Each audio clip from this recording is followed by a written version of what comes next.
Hello everybody. Welcome back to the channel where we talk about stuff. Don't forget to follow me on Twitter. There's a link in the description below. I have a very serious, very real question that I want to ask. And I want you to respond as clearly and realistically as possible. What exactly are you going to do that's in the future? What are you going to do when Bitcoin gets to $5 million a coin? That's a real question. Bitcoin is going at some point to be $5 million per coin. It's kind of written almost in the code because of scarcity. I ask for a multitude of reasons, actually. One of them being, I know that a lot of people don't understand, and this isn't being mean. I think a lot of people don't understand what a long-term investment actually is. I think because of the way that we were raised and the way that money was explained to us, I think we kind of only think of housing, like a house that you own as a long-term investment. We're told that the only way to do this or to get it kind of going is to get a mortgage. You buy the house, you take 30 years to pay it off, and then as you get older and you pass it on to the next generation. This is usually what the idea of generational wealth tends to be for the average person. Because even when you mix a little bit of like stocks and stuff in there, I've noticed that a lot of, I don't want to say retail investors, those who aren't institutions, a lot of friends and people who I got into stocks and stuff years ago as like, please invest in anything. It doesn't have to be crypto, just do anything. There's always an expectation by them of having to sell like soon. So they'll buy something, they'll buy a stock, and then they'll see that the price has gone up by 10, 15%. And then I'll start getting messages. Is it a good time to sell? When should I cash out? There's never a hold on kind of mentality. I was chatting with someone before about the idea of like long-term holding and long-term growth. Because this was also a discussion that for them, real estate was like it was the only long-term hold. So I said, what happens if you have a dividend stock? And I said, let's say you have a stock that pays you a dividend, and over the course of time, you see that, it's continuously paying you out. I said, what happens when you buy two of them as opposed to just one? You would double that actual, not investment, but the actual dividends that you're getting. You have four, you've doubled it again. You get the idea. And I was saying, imagine if every month you bought multiple of these, months and months and months and months and months. And I said around in 5-10 years, what would you do? And they were like, well, I assume that the value of the stock has risen accordingly based on the company, whatever the case might be. I think I would cash it out. I would definitely sell it, and I would try and figure. And I was like, why would you sell it? Why would you get rid of the thing? And there are multiple companies. I forgot what the term for them is, but it's kind of like a forever company. Like there are companies who will basically kind of always be around because they sell things that humans will always need. And I was like, if you know that these companies have been around for 150 years and will continue on this same path, and as long as we walk the earth, we're going to need their products, why would you sell? Well, because I'm afraid of and I was like, what? And they were like, I'm afraid of the prices crashing. And I was like, crashing into what? Like, what exactly are you talking about? Why is it so scary for people to hold on to an investment for the long term? In regards to Bitcoin, one of the other reasons why I asked the question is, I don't think people really understand what's happening right now. This isn't None of this video is a joke. None of my videos are jokes. If Bitcoin continues to become intertwined into the old financial system, Bank of America's getting into it, Visa's getting into it, JP Morgan's getting into it, countries and states and yada, yada, yada. You think there's not a then long-term future for Bitcoin? People, you know that the US dollar, two things. You know that the US dollar and the euro and the yen and the blah, blah, blah, blah, blah continue to inflate and that they're not doing well and that the debt crisis is only getting worse. But your mind tells you Bitcoin went from 1,000 to 10,000 to 100,000 is going to $1 million per coin, will eventually be $5 million a coin. Sell it. Remember, there was a news story, this must have been a month ago, if not a little bit more, when we began to hear about the states beginning to draft bills for Bitcoin reserves and otherwise. And I think there were 2 states who came forward and they said that that the first thing they were working on was making sure that like Bitcoin was like legal within their state. So if you owned it, it's yours. I know it sounds redundant, but this is what it was. If you own it, it's yours. If you mined it, it's yours. You have the right to mine Bitcoin.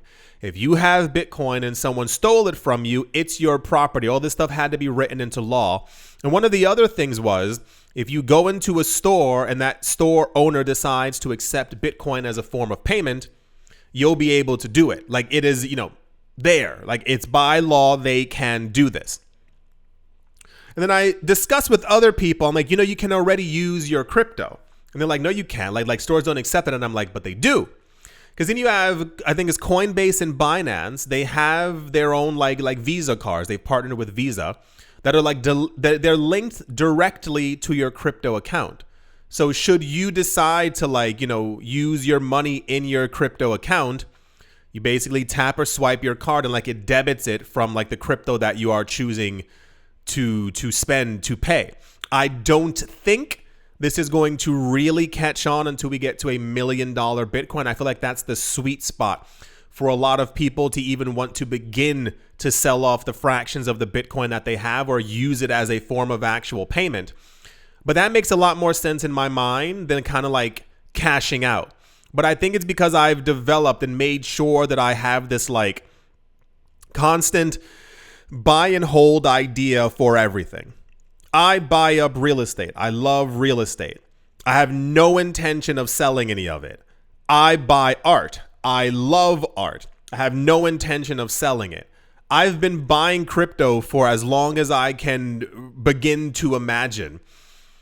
Even if I did decide to take profits, it would never be like a 100% thing. Even 50% is kind of weird in my head, because I know mathematically that nothing has performed as well as crypto ever. And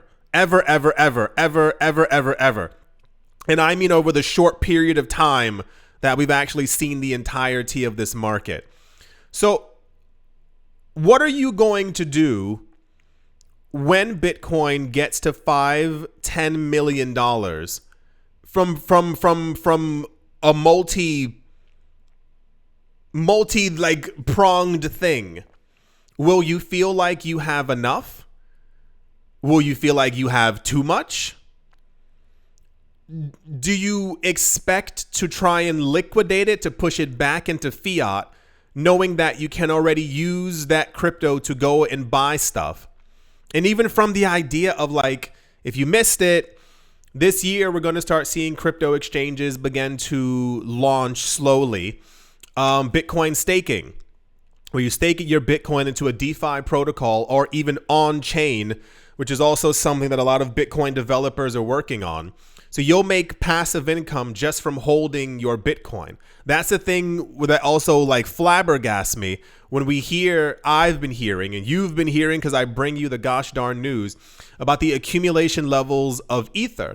And I was trying to say, this was also last year, I was like, you realize how crazy this is, that all these people are making sure to buy as much Ether as they possibly can, because you have to have ether to make new ether. And if you can use that extra ether that you made completely for free to go live your life, you basically are like living in this like passive income loop just from the coins that you're actually holding. And this is what I think we're also witnessing now when it comes to the levels of accumulation for all these like rich people and all these companies. They're waiting for literally like passive income from the Bitcoin that they have. I feel like a lot of people are going to be very disappointed with themselves in particular for not having paid attention.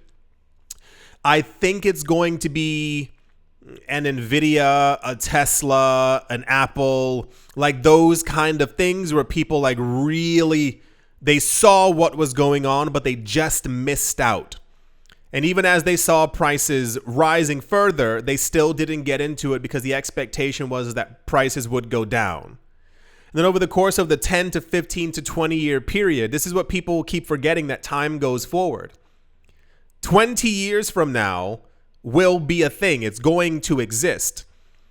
Do you feel content enough in how much you've invested or not invested in the market?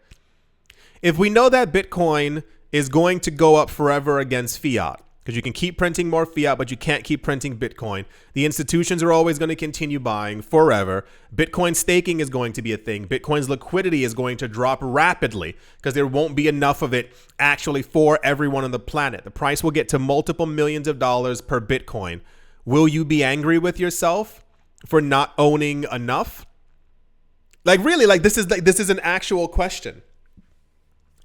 Because I see have you seen those, there are these memes on Instagram and other places where basically people make these videos and it's like, oh gosh, I wish I had bought a house when I was a teenager. Like it's meant to be a joke that housing prices have gone up and therefore like they were lower when they were younger. And why didn't I buy one? And I had a friend send me multiple of these one time. And I was like, well, buy one now. He's like, well, I don't have $1 million to buy a home in San Francisco. And I was like, buy it somewhere else. I don't want to live somewhere else. And I said, then stop complaining. Because what's going to happen is that home, that $1 million that you refuse to even work towards, is going to be 2.5 million at some point in the future. And then you'll complain and make another TikTok and all these other things and talk about, oh my gosh, blah, blah, blah. And it's like, well, do it. Have you seen those videos? You must have, of those people who bought those like $1 homes in Italy, and they put like 30,000-40,000 into it, and now it's beautiful. And there was one I remember, like it sticks in my head. It was a mother and her son, and she was like, we couldn't afford anything where we were living in America. She's like, not one single thing. So she was like, I saw this, took a chance on it. She's like, now we own property in Italy. So every summer when her son's not in school, they go to Italy. He learns Italian. They go picking cherry tomatoes and all these other things. And I was like, she stopped making excuses. Like she found a way. She's a property owner. And even when she's gone, she Airbnbs the place out as well. So I wonder how many people in the space and especially outside of the space are going to be like angry with themselves for having ignored all the signs over and over and over as to what this market was going to be. How many people plan on cashing out of their Bitcoin, going back into fiat, buying a Maserati, going on expensive trips, and then being like, I know a lot of people who kind of live that way. And I mean, even like on a smaller basis, they may make $4,000 or $5,000 a month, which is like just enough to like not even get them by. Like there's some extra, but they spend all that, like all of it's gone. And it's not even the people I was talking about before. The other people, I don't know if you remember, years ago I used to talk about these two girls who I used to always try and give financial advice to. Because I'm tired of trying to help people and let people understand. And I always try and give it to people in the context of like time as well. I've known you for 10 years. Do you remember where we were 10 years ago? What have you accomplished? And they'll go, well, not a lot. I have a job and I got promoted. It's like, okay, what do you want out of life? They'll tell me a whole list and I'm like, cool. Now in the next 10 years, do it. I don't know, man. It's like, okay, you don't really want it. You don't really want it. You don't really want to actually succeed. You don't want to think about the actual long term. There's a last point. This book I found very interesting. You don't have to read it. Once again, it's called I think it's called I Sold Warhol Too Early. I've spoken about it before, but I think it's like it's a really clever idea. This guy basically had a Warhol in the 70s, and then around the 80s, I think Warhol passed in 87 or 88. Oh, okay. And the guy basically, upon seeing that he had passed, sold his painting and was like, yeah, I made $500,000. A couple of years later, he went to another auction to see that it had been relisted. And I think it sold for like 15, 20 million. And the guy was like, what? What are you talking about? And over the multiple years, this guy followed this painting basically to see who owned it and to see like when they were going to resell it. And at some point it was sold in like 50, 60, 70 million. And he was only thinking of that $500,000 in 1991. He didn't realize that he could have gotten near $100 million if he had just waited 15 to 20 years. There's no long-term thinking. Everyone just wants quick, fast money right now. So anyway, that was a real question. That was a completely real question. I really do wonder what will happen to people when they realize what they missed out on. Even now, how many people watching this right now don't have any Bitcoin, still don't want to have any Bitcoin, aren't going to buy any Bitcoin. And then you'll remember in 10 years, hopefully, that we had this conversation and you're like, of course I should have been buying more. And it's like, what are you waiting for?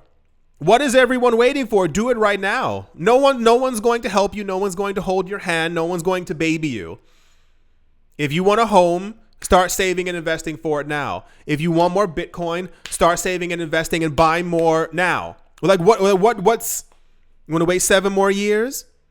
You want to see Bitcoin go to 13 million and then you go, "Oh, I should start buying some sats." You want land? Go buy it. You want a home? Look elsewhere. Really? Why not? Get a vacation home somewhere. A lot of the world for those of you who live in the States and have never traveled outside the States, beautiful real estate exists for a fraction of a fraction of a fraction of stuff inside the States.